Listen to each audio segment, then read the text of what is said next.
lakle Inspector tayay Ahan mamaktada Inspector tayay tabiribasingbo James Heguzamna ikoknona khurumjari Hauji langthokjari Inspector tayay lising amaga humputara mari subatangka Miyamang haktang orabasu pathana namagidama Inspector tayay heba monodrama si leptana puthokcharapada hauji lising mathakike Miyam punamana hauji phawda support tawbibana ngasi sumai papungamjari ngasi gi tangka The Burning Car achakpa car ama matokramna car asi mai sakiba mai sakpa sidigi police na matokramna investigation tawduna achumba puthorokiba taminasi khaminasi The Burning Car lanthokjari kamai to janu side loina mai jisa ini toje soine to saidi ni jai kamai to kon kaino bosidi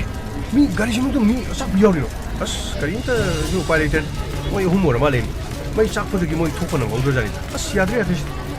manam jisu kaino to side police to pigro pigre police am to mafam sila ane haira krab as kana kana ori jano nuai gire as ga jidi ke mo jidi Ujikan ke anu uthol puduni ne kari invicto hebrgen lupa aslak kunwa ko bi ka duni sai as pesha pai bi mung manung gi masa horam tai as mi amadi pesha param bi ai ani madi pesha param mo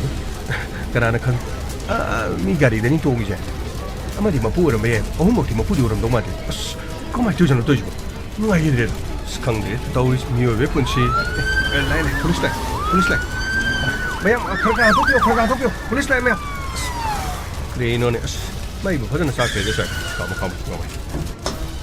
no kom chalo mayam se khasik tam thang mayam krino khara gran to pio mayam krino ne pokha rak to krino pan na si bata re ne to se mayam se ne krino film nam ki ba se krino men ta de khara to che mayam khara to che santos asona kan jam pio panisha mayam kitang to che mayam khajira to krino ne mayam pro maximo mai sa ku film no na do ni nge krino Pokai rakta na mai sina sok kani hai bagi wani da mayam khasik da mayam mayam khasik da sato gro sidi kan manga magi wasu late almost ayam balu ina sapulur santos sir gari sidi Maruti company gi Invicto anu gari tani sir mane adubu mato kran forms da mai sala liban habis sir masidi gari sima samatan da mai horga sapadi mande bas Matau karamna lambi asida mai chakadorna aduga makoi manungsi yarsi ahum sir ahum di malis gari gi number plate suloina sakre gari gi registration chu mai chakrabani na khangmadi ngamar mapu si kanano natraga gari si ano go ibani na mingonda gi second hand leibadi orum sir hojika ni mapalom de used to era so mo so obu porok libado leiba mi ma de lerangoni da madudagi mathang khongul leraga Marai ba thirbe sing se kana kadai de no haibe de rai line khangan sir sigi krino sak le mong mataw si de gari ge registration de lai da na sir gari ge engine bo phang do mandre de sir lo hine krino lo hine singop chana sak ba haibe krino tawre ne sir chino ngasai khudu phone tor kudu kana oi birabno sir ai ne sir sidam talap phani sir kari tapi ge da sir mai sap ku som na hano birab pra duga Mapam sida lady sing asina sir aidi thabak chapagi sumlak chabani sir sir gi phone number sa sumna khangjaba mayamna sum yengaga mapam sida changdin basungam da aduga gari sida mi hum yoba chi so mai sa aga leramani na makoi karim to suleng bo khot law bo khong so karim ta legi da sir aina laksa matam dadi adum almost loisa eda sir adubu sir da pau pijaraga mapam sida ikoi khangan mena phabra kan madagi sir ai pau pijar kiben okay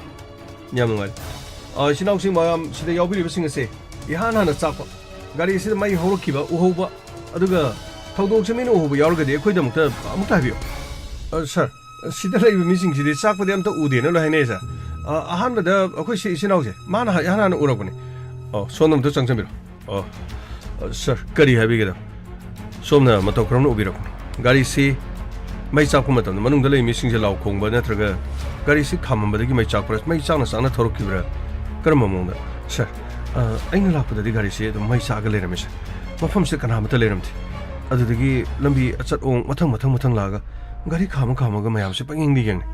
photo kapaga chakki bisu dum yaw sir police ta pau pina na bagi somda lebi nausina number yaw hebadagi sir mana phone to kiben sir tasena aidi kanano haibasu khangjade aduga karamna mai chalakibano haibasu aidi karimta khangjaudri okay anyway Santosh sir akoi base kari tai sir karimta tadre sir highway su oibani na sir mafam asida di karigumba gari silambi de thorokpadagi mai chakpo orgadi mai chalakpadagi mokoi gari khamaga gari degi komthabase gari asida mokoi mai chaklibase murder hatpa cha madu Santosh hatpa soidano oigadari gari sida mai chakhibani na koina khangdabagi wan lambi de khamlaga mokoi bu nongmaina kapsin mugumba adugi matung hi mokoi lengma ngamdra kana gari sida mai thadona manang na kwesta petrol gumba natra diesel mai chakpa yaba pochai ate ate natra madu bu hablok pochai sir loini yengjare mafam state thudokpa adugumba amata thabode anyway plan tawduna hatpor mashe kanana khangani makoina porobo polamadu mafam sida thawhiba loraga gari da happa pursa ki bora mashe anyway postmortem report soina khangani masada nomaina pan ki bora me yai natraga yengbatar khwaidigi luri basi makoi ba masak takpa yaba phone natraga chechang kariguma matam adugu pale do matre sir karino phone ga lera masalo ina tangoi ta adana loina karino gari manong sida aso ba yot phawda loina tumna chakrabani sa gi phone do di sir ngasai na karino mathi loina thoktuna loiramani go sir gamai mabore makoi ba sak takpa yaba masak makoi ba sak takpa yaba makoi gi identification khangba yaba lerabadi makoi kanano kadai degino aduga makoi mafam se kai do lakun natraga makoi ga nungai na daba kanale thaudo si makoi ga nungai na daba sina tholibra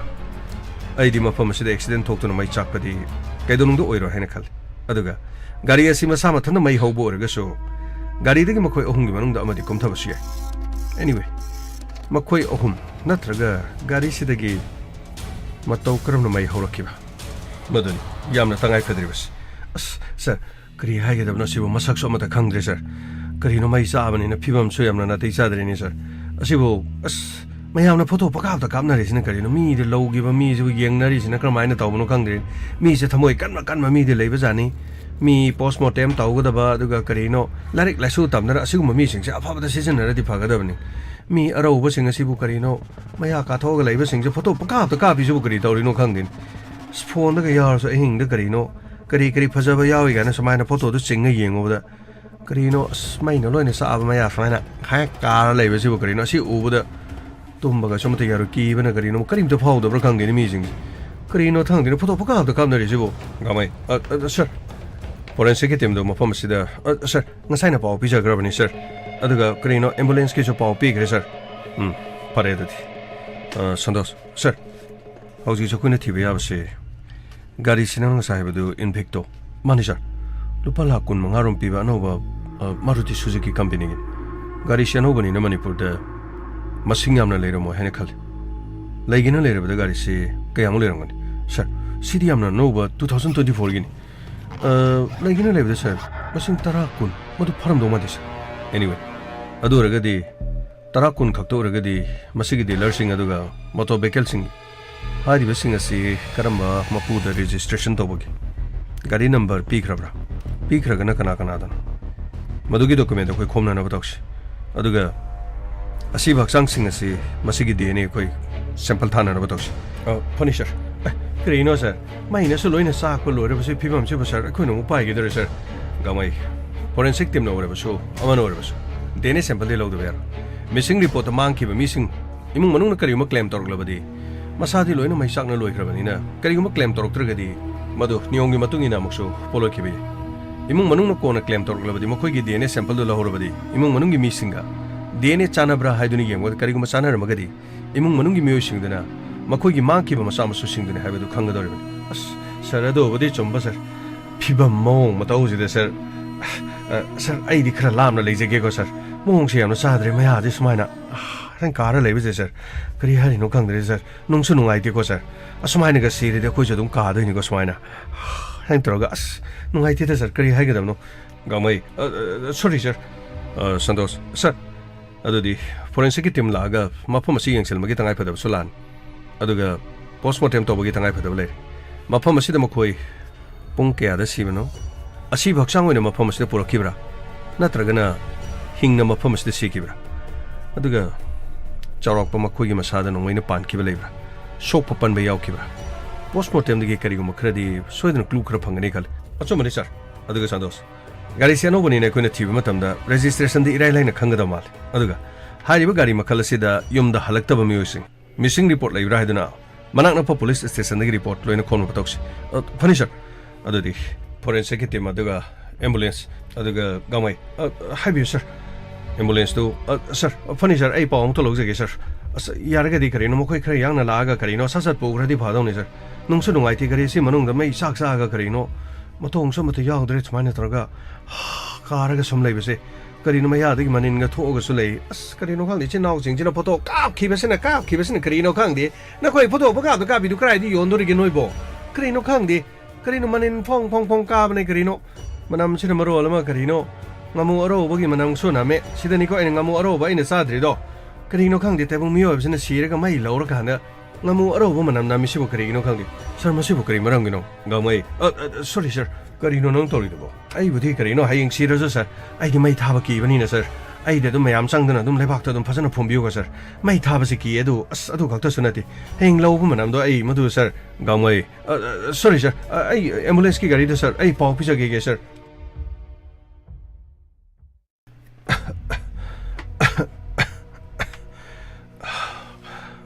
ꯀꯗꯥꯏꯗ ꯆꯠꯈ꯭ꯔꯕꯅꯣ ꯈꯪꯗꯦ ꯌꯨꯝꯗꯁꯨ ꯍꯜꯂꯛꯇꯦ phone ꯇꯧꯕꯁꯨ switch of ꯍꯥꯏ ꯌꯨꯝꯗ ꯏꯁꯥ ꯅꯨꯡꯉꯥꯏꯇꯅ ꯂꯩꯍꯧꯏ ꯍꯥꯏꯕꯁꯦ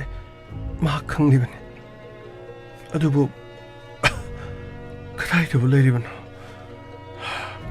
ꯑꯩꯒꯤ ꯀꯔꯤꯃꯇ ꯈꯟꯕꯤꯗ꯭ꯔꯕꯁꯨ ꯌꯨꯝ ꯑꯁꯤꯗ ꯃꯆꯥꯅꯨꯄꯥ ꯂꯩꯍꯧꯔꯤ ꯍꯥꯏꯕꯁꯦ ꯃꯗꯨꯇꯪ ꯈꯪꯂꯕꯗꯤ ꯐꯒꯗꯕꯅꯤ ꯑꯗꯨꯕꯨ ꯃꯉꯣꯟꯗ ꯃꯗꯨ ꯀꯔꯤꯃꯇ ꯃꯥꯅ ꯈꯟꯗꯕ ꯏꯃꯨꯡ ꯑꯁꯤꯗ ꯑꯩꯅ ꯀꯔꯤ ꯇꯧꯔꯤ ꯀꯔꯤ ꯋꯥꯔꯤ ꯍꯥꯏꯕꯁꯦ ꯑꯗꯨꯕꯨ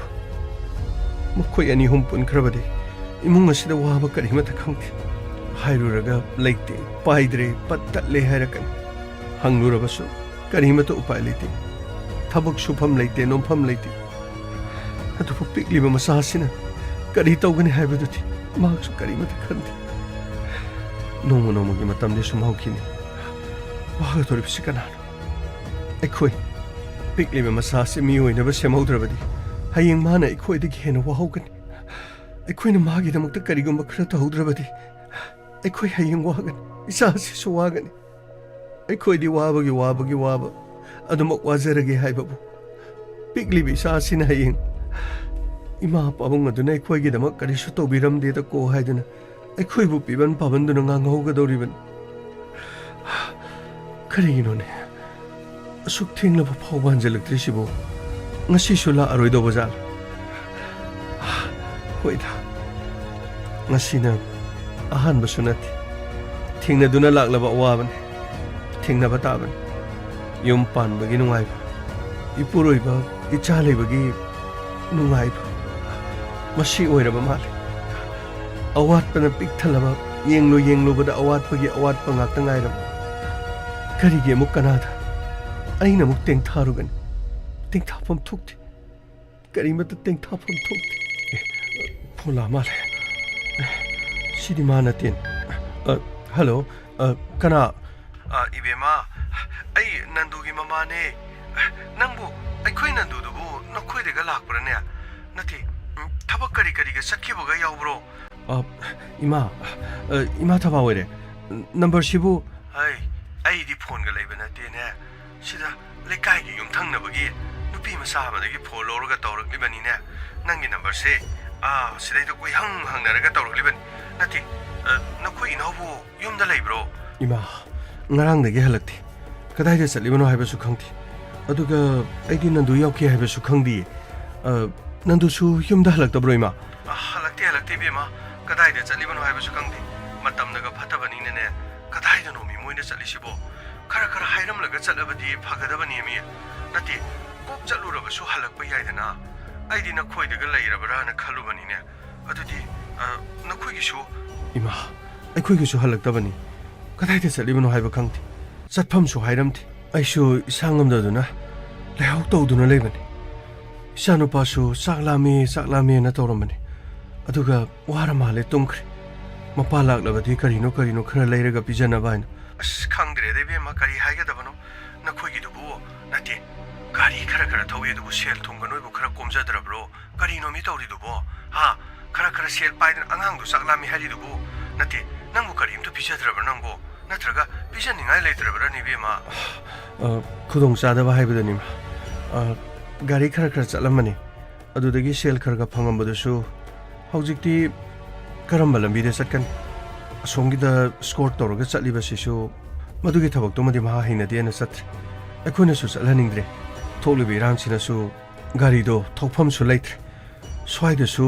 gari thawraga sel tanba yabade mata leiba natido irang sinane hanadi kharaga thoklamasu karimata thoktre ma khangdre ne tawrise he aidi kawri ne makhoi do hore lakpadi soidana lakadaba male aduga ne aingonda hairakpadadi makhoi ahum oira male ne police karino haisibo makhoi ahum haibadi haima boisagi mapado adula ame boisagi mapado nane nandu hangaba adudagi aina mu nakhoi inaw hanglibasini boisagi mapana makhoi gi su masana pado halakte nanduga makhoi ahum inawga thaba ma satkani hairami hai thabuk tudi karino khangde makhoi ahum paraga thaba ma di satkani haidana hairami haidana hairibani ne ima thaba madumade ai karimata khangtre akhoi no pade ingonda karimata haiti thabak leiraba su leitrabasu hairuraga gari chatre sel thoktre haidan angang di school kada bhayati tuition to bogi paisa su madugi mathakta chaba thakpagi aina su isa nungai tabasida hida guli phawba leiningai leitab sel khara yawbra hangbasu sel amata paide yumdagi pirolo selaga thokiban kadai dono hanglabasu thabamani haiduna sakki kana satkadabano haibasu aisu hangaudre khangdre ma irang sel leiramdrabadi gari khara chachaduna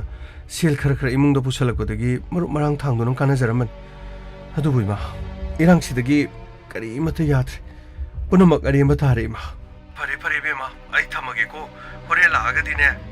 namana hangami haidana nang parap nandu do hana yumda tharo adugane boisa du sune mapa na koithi thidana leirabani haidana amko thayu ko ima boisa budi sel to paibe mungore adu nandu di ima magi thabak amasu oini bema na khoigi duna khara driver oidana sen thum tandana tawidana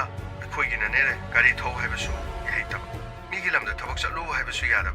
o migi dukan ne khara thabak yawi sel yamna phangdaba adugane irang asine ne pochitaba ni ne dukan yauri ne tawrido ikan drama karino khangte mokoi hum paraga thaba ma sakhi haidana buisagi mapana tamami sini ne o fare amu pau phonara siko ai thamage angang che phone che ngai duna leire hoi ma ai ladi ai soidana mokoi da hairake fare ai thamage ko hoi ma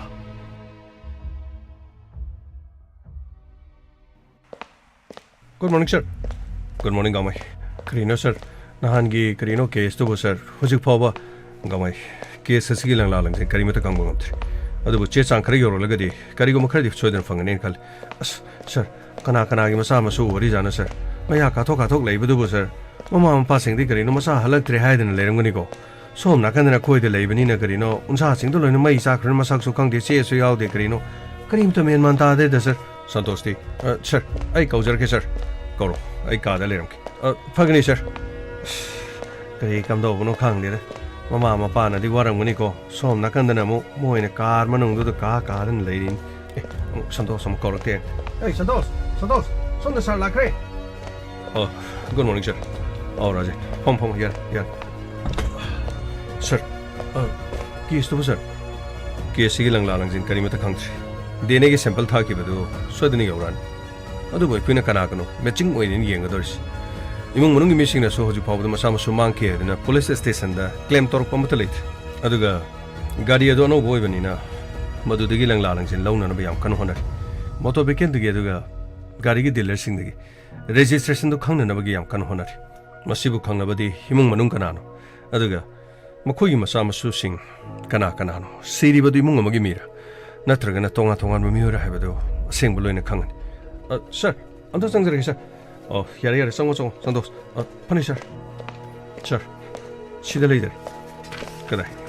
Sir, she na DNA sample. Okay. She may have a claim to Rogas Canada. ꯑꯗꯨꯒ ꯒꯥꯔꯤꯒꯤ registration sir ꯁꯤꯗ ꯂꯩꯖꯔꯦ sir ꯃꯁꯤ ꯇꯥꯟꯅꯕꯗꯅꯤ ꯌꯥꯝꯅ ꯋꯥꯈ꯭ꯔꯦ sir ꯑꯗꯨꯕꯨ sir ꯂꯤꯁꯤꯡ ꯑꯁꯤ ꯁꯤꯗ ꯂꯩꯔꯦ ꯁꯔ ꯍꯥꯏꯔꯤꯕ ꯃꯤꯑꯣꯏꯁꯤꯡ ꯑꯁꯤ ꯑꯣꯀꯦ ꯑꯗꯨꯗꯤ ꯃꯁꯤꯒꯤ ꯑꯦꯗ꯭ꯔꯦꯁꯁꯤꯡ ꯑꯁꯤꯗ ꯒꯥꯔꯤꯒꯤ ꯃꯄꯨꯁꯤꯡ ꯑꯁꯤꯒꯤ ꯃꯤꯑꯣꯏ ꯑꯃ ꯍꯧꯖꯤꯛ ꯐꯥꯎꯕ ꯍꯜꯂꯛꯇꯕ ꯃꯥꯅꯤ ꯁꯔ ꯃꯗꯨꯗꯅꯤ ꯑꯩꯈꯣꯏꯅ ꯌꯦꯡꯒꯗꯧꯔꯤꯕꯁꯤ ꯑꯔꯥꯏꯕ ꯊꯕꯛꯇꯤ ꯅꯠꯇꯦ ꯑꯦꯗ꯭ꯔꯦꯁꯁꯤꯡ ꯑꯁꯤ ꯆꯠꯂꯒ ꯍꯪꯕ ꯇꯥꯕꯅꯤ ꯀꯔꯤꯅꯣꯅꯦ ꯇꯧꯔꯤꯁꯤꯕꯨ ꯅꯨꯃꯤꯠ ꯐꯅꯌꯥꯝ ꯌꯥꯝꯁꯤꯜꯂꯛꯂꯦ ꯍꯪꯕ ꯌꯥꯕ ꯍꯪꯂꯦ ꯊꯤꯕ ꯌꯥꯕ ꯊꯤꯔꯦ ꯃꯥꯕꯨ ꯍꯧꯖꯤꯛ ꯃꯩ ꯆꯝꯗꯨꯅ ꯑꯩꯈꯣꯏꯅ ꯊꯤꯕ ꯌꯥꯕ ꯃꯇꯝꯂꯅꯤ ꯑꯉꯥꯡ ꯃꯆꯥꯁꯨ ꯅꯠꯇꯕ ꯃꯥꯕꯨ ꯑꯩꯅ ꯀꯔꯤ ꯋꯥꯠꯍꯜꯂꯤ ꯃꯥꯅ ꯇꯧ ꯍꯥꯏꯔꯤꯕ ꯃꯈꯩ ꯑꯩꯅ ꯇꯧꯕꯅꯤ ꯑꯗꯨꯒ ꯃꯤꯑꯣꯏ ꯑꯅꯤ ꯑꯍꯨꯝ ꯄꯥꯁꯜꯂꯦꯔꯒ ꯃꯁꯤꯗꯩꯗ ꯀꯣꯏꯆꯠ ꯆꯠꯇꯅ ꯀꯣꯏꯉꯥꯎ ꯉꯥꯎꯗꯅ ꯂꯩꯕ ꯃꯤꯅ ꯍꯥꯏꯔꯤꯕ ꯃꯈꯩ ꯃꯥꯅ ꯃꯤꯒꯤ ꯃꯇꯨꯡ ꯏꯜꯂꯤꯕ꯭ꯔꯥ ꯑꯩ ꯈꯣꯏꯗꯧ ꯑꯁꯦ ꯑꯩ ꯊꯤꯠꯀꯗꯧꯔꯤꯕ ꯑꯩ ꯈꯣꯏꯗꯧ ꯊꯤꯠꯂꯦ ꯍꯥꯏꯔꯤꯕꯁꯤꯅꯤ ꯃꯣꯏ ꯄꯥꯕꯨꯡ ꯑꯃꯨꯛꯇ ꯉꯥꯏꯈꯣ ꯀꯩꯗꯧꯕꯒꯦ ꯅꯆꯥꯅꯨꯄꯥꯗꯨ ꯌꯥꯝꯅ ꯉꯥꯎꯁꯤꯟꯅꯕ ꯃꯤꯁꯨ ꯅꯠꯇꯦ ꯆꯠꯃꯤꯟꯅꯈ꯭ꯔꯤꯗꯨ ꯏꯅꯥꯎꯁꯨꯅꯤ ꯑꯗꯨꯒ ꯃꯈꯣꯏ ꯂꯨꯅ ꯇꯤꯟꯅꯕ ꯅꯟꯗꯨ ꯑꯗꯨꯕꯨ ꯃꯥꯅ ꯃꯤꯒꯤ ꯃꯆꯥ ꯑꯅꯤꯃꯁꯨ ꯄꯨꯔꯒ ꯆꯠꯈ꯭ꯔꯤꯕꯅꯤ ꯃꯈꯣꯏ ꯍꯨꯝ ꯄꯥꯔꯒ ꯃꯇꯝꯒ ꯐꯠꯇꯕꯁꯤꯗ ꯑꯩꯗꯤ ꯒꯥꯔꯤꯗꯨ ꯇꯧꯔꯒ ꯃꯄꯥꯟ ꯂꯝꯗꯒ ꯒꯧꯍꯥꯇꯤꯗꯒ ꯆꯠꯈ꯭ꯔꯖꯥꯠꯂꯅꯦ ꯑꯩ ꯒꯧꯍꯥꯇꯤꯗ ꯀꯔꯝꯅ ꯆꯠꯀꯗꯧꯔꯤꯕꯅꯣꯅꯦ ꯏꯔꯥꯡ ꯑꯁꯤꯅ ꯂꯝꯕꯤ ꯂꯥꯟꯕ ꯌꯥꯗ꯭ꯔꯤꯕꯅꯤꯅꯦ ꯊꯕꯛꯁꯤ ꯆꯠꯄ ꯌꯥꯗ꯭ꯔꯤꯕ ꯅꯠꯇ꯭ꯔꯣ ꯅꯠꯇꯦ ꯂꯣꯏꯅ ꯈꯪꯅꯔꯕ ꯋꯥꯅꯤ ꯀꯔꯝꯕ ꯃꯐꯝꯗ ꯆꯠꯀꯅꯤ ꯀꯔꯝꯕ ꯃꯐꯝꯗ ꯆꯠꯂꯣꯏ ꯂꯣꯏꯅ ꯈꯪꯅꯔꯕ ꯅꯠꯇ꯭ꯔꯅꯦ ꯅꯪꯒꯤ ꯏꯅꯥꯎ ꯍꯥꯏꯔꯤꯕꯗꯨꯁꯨ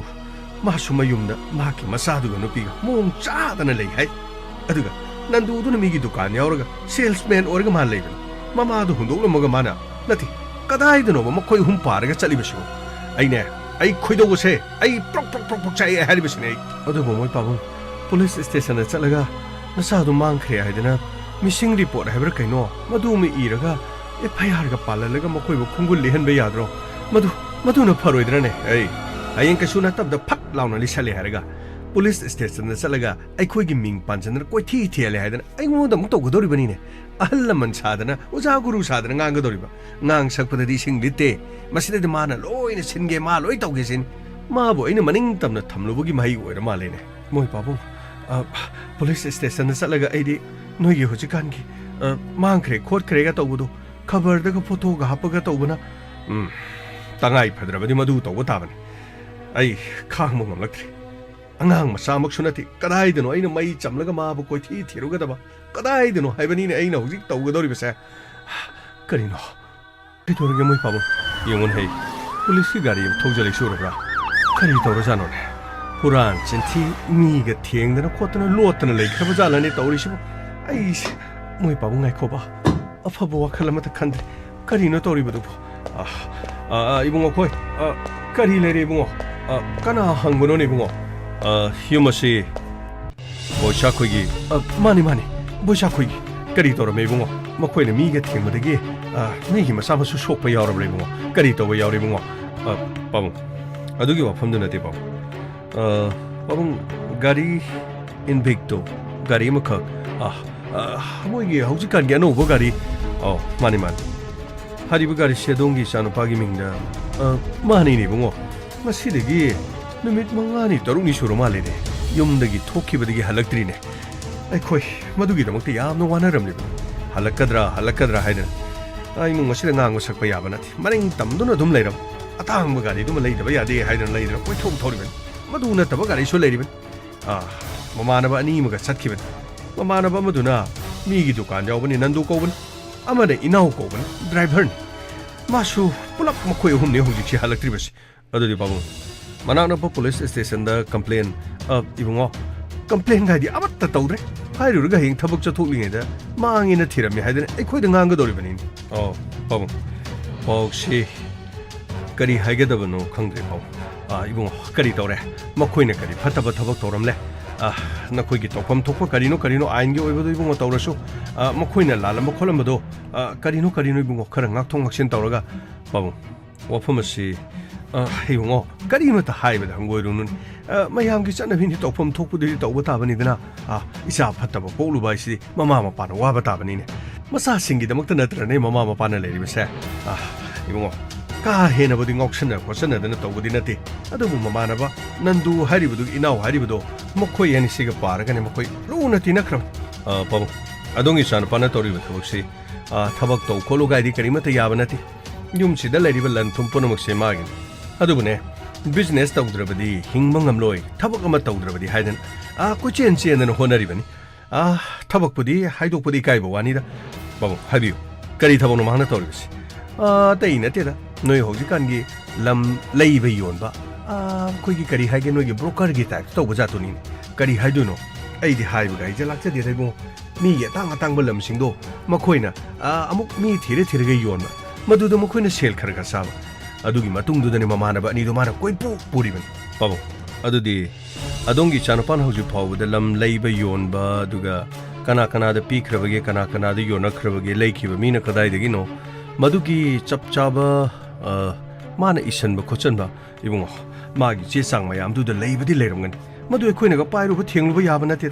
마기 우pu도 탐리브라 마나 모바일도 셉 떠오리브라 그다이데 그도리브노 하이브디 거의 가림도 칸데이고 아두고네 마나 떠오르더디 마마나바 아니두가 떠오르거니 아이코이네 칸바나네 मखोई अनीदुगा पारगा दुमा थबके चलमगदरा हाइदा नो महौकी निनी हौकी हुमनी हौकी मरीनी हौकी हौजिकती नुमित फनियाम हौजंखरे अदुबो हौजिक फावबो युमदा लाक्ति करम्बा मफमदा लेरिबनो हाइबसु खंगति आइना ख्वाइदगी खोइदोक थिलिबदेने माना पाइरिबो फोनदो मदुदा फोन तोक्सलुबसुने माना साउरिबन अदुबो आइना तौरोय हाइदना तौदबन ममै थंगददि आइना फोनदो तौरुबो मतमददि हौजिकती सुइजोप लैगे महा खक्ता नते मखोई अनीदुसु सुइजोप लैनिबो बाबो अदोंगी चानपागी फोन नंबर अदुगा मखोई अनि हाइबदि इनाव अमदि हौजि हाइबिबदु नंदु हाइबिबु ओके नंदु नंदुने इनावने अदोंगी चानुपा बोइचा मखोई हुंगी नंबर अमुक्ता पिबियु यानी यानी बु आई पिजगे आई फोन सिदने सिदा यावबन से तु से मोय हुमसे इना मथंग मथंग मथंग तौरमगी सिनने बोइचागी नंबर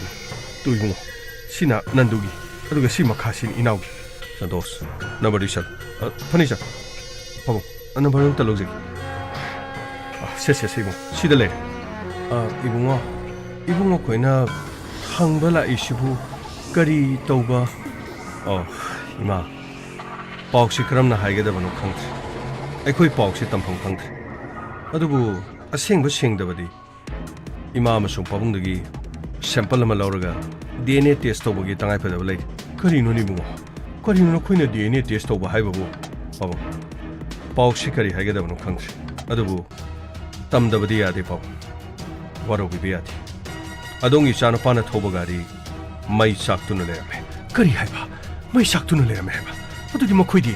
मखोइदि कदाइदे लेखिबनो हाइबदि खंगदे अदुबु गारी अदुगी मनुंगदा मियोय अहुंगी मईना चाकलम हक्सांग यारोंखि करि हाइबा करि हाइ ममा करि नो हाइसिबो नते बुंगो नते मदु गारीदो अखोइगी गारी ओरमय अतोपा गारी ओरमगनि कोइ बुंगो अनोबो गारी ओरसने मणिपुरदा लेरपा गारी याम लेर हाइबनि अखोइगिदो ओरमय इबुंगो खोइना थिजनबदो वाटपा सोइदनो ओरमगनि गारीदो अतोपा मिगी ओरमगनि आइगी सानपादिने मादि लम लैबे योन याम हाइबनि मिगिने चट माना लोक्संगनि लुपा लाकसु बदु ओंथों ओंसिन तोरगा लेबनि मैने चालिबदुदि अदुदि इचानुपा ओरमो पाबुं इचानुपा नते हाइबदि अखोइ हाइजखिद अदुने इमा अमदि पाबुंदगी ब्लड सैंपल लौरगा DNA टेस्ट तौबदा मदुदा असेंबा चुमसि खंगदोरबने करि हाइबा ब्लड सैंपल टेस्ट अदुदि मानि Pabu लैखिद्रबसिंग अदुगी DNA अखोइना sample लेहौर मदुगी sample अदुगा पाबुंदगी अखोइना लौजगदोरबा sample अदुना चप चानबा तारगदि गारी मनुंगदा लेतबा मियोइदो अदोंगी चानुपा बोचानि खंगदोरबा करि हाइबा आइगी चानुपा बोचा अदुदि मखोइ अनिदि पाबुं चप मानरे मखोइनिसु मखोइगी इमुंग मनुंगदगी अखोइ DNA सैंपल कलेक्शन तौगदोरियो पाबुं पुनमक्सि अहानबदा पाबुंगी DNA सैंपल दो लौरगा मदु मखोइ यंगजबा तारे मदुदा चुमलगदि मखोइ अनिसु चटमिनखिबा हौजि पाबु हलक्त्रि हाइबनिना सिरिबा अनिदुसु मखोइ अनि ओइरमबा कनाना खब पाबुं पुनमक्सिंग असि सैंपल दगी खंगदोरिबने करि हाइबा हाइगी चानुपा करिनोने ममा कइदोरे होगलुने अंगासा नखोइ इसिंगमदो पुथुरुने उता पाबु से इसिंगसिदा ले से ममा होगलुने करि तोरगिने से नसारो पक्कै सुताउँदिने से हौगलो सर करिनो सिदि अमुक ममा मपा चाहिँ म हस्पिटलदा पुगो तारेब्रा sir ngakho yengis ising kitang tharaga wakhan tarak se mama hogalo ni nango mama se hogalo ni nango moi pabong tari ba pahosi bu kari moi pabong nasanu pa do mama asing makang ibong okoy la ali basing asina akoy dagi test tawraga ne simple lu chana bra yeng ne hai yengis se oiram da boisno se hogalo ibong adati makoy maina chakpak changsing adati kamdo ba ibong pabong postmortem lor matung da hojik shu makoy mirel sangda lai makoy gi masagi phibam de mai chakki bana masa khamung amar kari hai ba makoy gi masagi phibam adaka ibong makoy che chang mobile phone pabong gari manung da mai chakki bani na mobile phone amadi che chang kari gama mata phangti sumna tangi gari dugi khungul liru ba matam da registration number da magi maming iram badagi gari adu boi chagi ni hai butsi akoina mek sena khangma aduga akoina tonga ba gari simaming mana ba mi sing loini yengor gari simanipur ma singamna leiramtri gari singa sigi mapu ayama loina leho babu akoina thijar ku matam da gari registration number sigi mapu di yumda leiramtri busin babung khoina cha halaktri haina tambudu digi akoidi chapchana khangkre madudi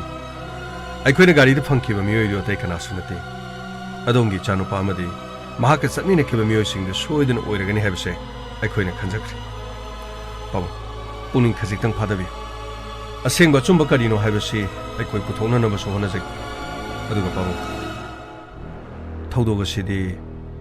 masa mathanda gari mai chakpudi oiroi kari haiba masa mathanda mai chakpa gari se mai saklamani haiba goi munga mani babu gari si lambi da makoi matau karam na mai chakki bana haiba dikhangti aduga gari si mai chakpagi pau miyam na unar padagi tamlakhiban makoi gi masada thangte na madi noina panba aduga makari gu mamata dileramti aduga babu gari dugi manung da mai chakli basi taseng na haraba da makoi gi phone madugi location aduga makoi gi number du di kana wari sanai kana ga pau phone heba akoi chapchana khangna bo honari puno maksing ase hauji boisani khangla bade koina thijan bada amuke na laige dorben kari maduna laige dorben haiba mani babu tawdo sima to karamna thoki beno aduga kana na thohon bo oiram ga dorben babu aikoi da cooperation pebiu adongi chanu paga nungai na da kana le aduga mangonda tawdo si thoholang da chingna ba kana le babu aikoi da singbo do haibiu ibungo mana kana ga nungai na da ba mana kana ga khana chaina ba thoki ba madudi nong da sumane khoi da wari saram ba laiti aigi chanu pa aina na khoi da haiki ba da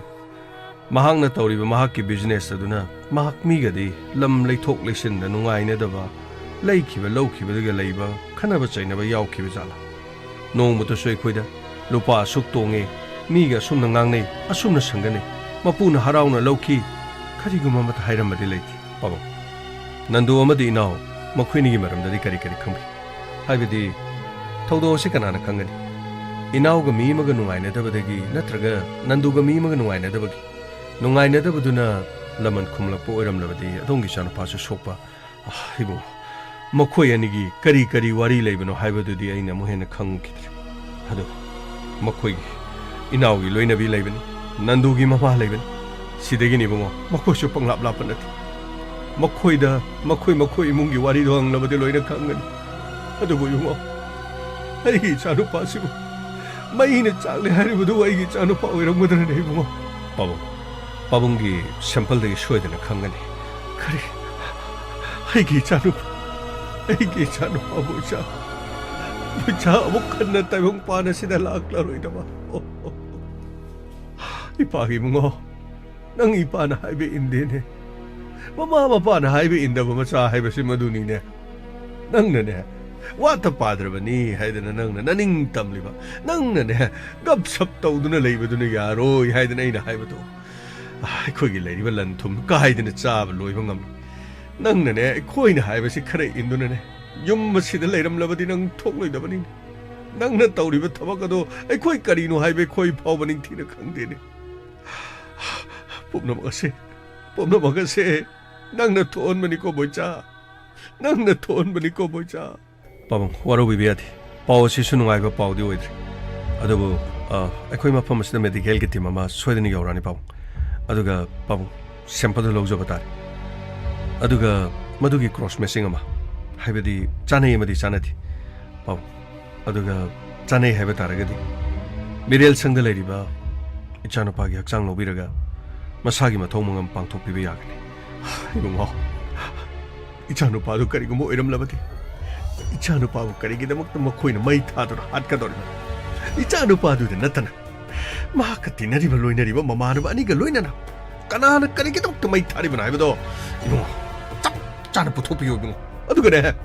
ma lai ba mi sing du dan di pi ko ma khoi dan di pi ko ibo ang cha chana ba tok silo babong khasik tang phathabi yo babong ma ai khoi chana na ba tok si ai khoi chat kram ma tung na medical ge te mama pham se soidan la babong ꯑꯩꯈꯣꯏꯗ ꯈꯔ cooperation ꯄꯤꯕꯤꯌꯨ ꯑꯩꯈꯣꯏꯅ ꯑꯉꯝꯕ ꯊꯥꯛꯇ ꯑꯆꯨꯝꯕ ꯑꯁꯦꯡꯕꯁꯤ ꯀꯔꯤꯅꯣ ꯍꯥꯏꯕꯁꯦ ꯑꯩꯈꯣꯏ ꯄꯨꯊꯣꯛꯅꯅꯕ ꯍꯣꯠꯅꯖꯒꯦ ꯑꯩꯈꯣꯏ ꯆꯠꯆꯔꯨꯈꯤꯒꯦ ꯐꯅꯤ ꯐꯅꯤ ꯏꯕꯨꯡꯉꯣ ꯐꯅꯤ ꯑꯁ ꯀꯔꯤꯅꯣ ꯁꯥꯔ ꯅꯨꯡꯉꯥꯏꯇꯦꯗ ꯁꯨꯃꯥꯏꯅ ꯀꯔꯤꯅꯣ ꯑꯁ ꯃꯤꯁꯤ ꯃꯤꯅꯥꯒꯤ ꯊꯕꯛꯁꯤꯗ ꯀꯔꯤ ꯍꯥꯏꯒꯗꯧꯅꯣ ꯈꯪꯗꯦꯗ ꯁꯥꯔ ꯒꯥꯡꯃꯩ ꯃꯁꯤꯅꯤꯅꯦ ꯇꯥꯏꯕꯪ ꯄꯥꯅꯩꯁꯦ ꯑꯩꯈꯣꯏꯅ ꯅꯠꯇ꯭ꯔꯕꯁꯨ ꯑꯃꯅ ꯑꯗꯨꯝ ꯁꯣꯏꯗꯅ ꯊꯦꯡꯅꯗꯧ ꯂꯩꯔꯝꯃꯦ ꯑꯁ ꯈꯪꯗꯦꯗ ꯁꯥꯔ ꯑꯁꯤ ꯑꯅꯥ ꯀꯔꯤ ꯀꯔꯥ ꯄꯨꯂꯤꯁ ꯑꯣꯏꯕ ꯍꯥꯏꯕꯁꯤ ꯁꯤ ꯉꯥꯛꯇꯅꯤꯀꯣ ahaw athum chaw kari kari tawna yelakadabadi nate mina hato omega makut yaudrega makok yaudrega nomai kapsalamega mapuroi bana kai nomagi nupi halega mama na bana yu thaminaraga halega adagi di kari no manemna kari no mamau halega mamau no manem halega sumaina sum taw kari haiga dabano khangde kapam mega salla tarega adu tawrega sidagi amu hento khidna kai no thabak subagi pesa adu kitang hengkat piu kholo hairubagi kari no marai turai tawnai hai adu ga kari no double beren abre single beren abre puthogo no maina ka pa ko hanari bani do tawris as thabak su wa na su ba du ga gari no mi do hato adi ma bu phagadro hoje gari no ma chu jail da leiba ta bani ni as khang de da gari hai ga da sir mokoi ji bu pulap ahum do satmina ra ga sir gari no mokoi ahum hana bu ori jala sir gari no ga mai nang hai do as sir ai na hai ba ding sai son do thabak sumina ba ma se no hanai de na sir gari no mokoi ahum do hana bu ori jala sir amana mo hat pa du ga amana mo aroi ba gi do mo hat pa gamai adubu yagadrani sorry sir sum aina sonda sum hana badugi wari de sonda torakpodu de sir khang khang na nangsu hangdi bani sir karino mokoi karino inau na mo karido nandu do mo hatpa nandu na mo karino boisa do mo hatpa adudi inau do kana hat ka do mothai nuai tabudi ma mo sijabo na madi sir gamai sorry sir kanati sana badox sir kadom da sir kani sir hauji hinaugi yumda satpata aduga boisagi yumda satpata asar pau tamma matamda mo hoji ki ima wan thaba do maina karino mokoi gi mung manung gi mi na mu wan thaga da du khalluraga sir ngamai pau di tamda biya masine khoi gi thoksi nungai ye phabadi natini nang sa haidani asu mani da sir karino ahaw ba charo law gula sar law na karino yen madina te da asi ba law khol law adu tawru law ada tawru law haiba mi na di police isau langi haiba nungai ye phapa paudi amata ta drabani na karino hana baga suna baga phuna baga karino asi bagi kari awa ba ngak ta ngai rabani na police ki mamai sing asina no phet tau de na su ga lei se sin ni si mokoi khang de ni si miyam pono mana kharga khang na di police khoi su miyam na nungsi na daw ne ba khang de ta sarkari hai ga da no khang de gamai mase khoi gi thong police na miyam gi pun si bunga pa miyam gi lan thu munga mase ai khoi gi thong sir ge madu gi wahai de ni aina panghaji khagan kankha leje sir chalo chana batokshi inau gi yumda madi nandu gi yumda chana batokshi madu dani aina mo sonthari sine gamai phani sir nungai tabagi nungai tabanga khang de kari hai ga da sini go mi oi bagi punsi sasi bagi pau tamada mi wan thaga da bado chalo ni gamai phani sir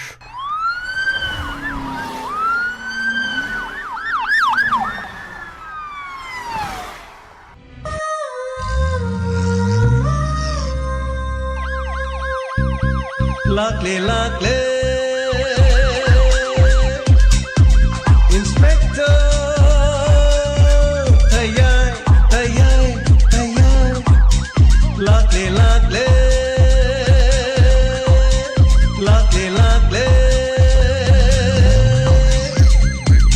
Inspector Tayai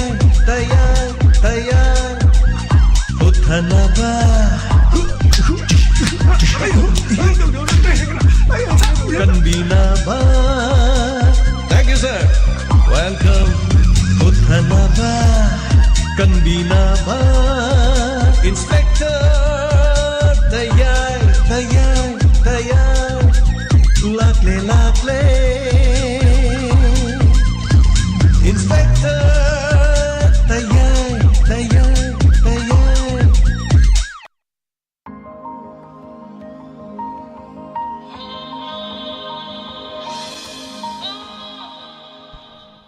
Hanana thagacharing asigi Inspector tayay lising amaga humbudraga mari suba tangka